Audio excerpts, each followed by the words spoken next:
নমস্কার সুধী শ্রোতা ও শত্রুবৃন্দের নিকট আমার কৃতজ্ঞপূর্ণ হৃদয়ের আবেদন এই যে প্রায় 10 দিন আমি বাহিরে থাকার জন্য অনুষ্ঠান চালিয়ে যেতে পারিনি।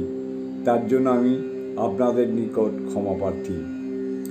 আজ শুভ মহালয়ার প্রাক্কালে আবার অনুষ্ঠান শুরু করতে চলেছি।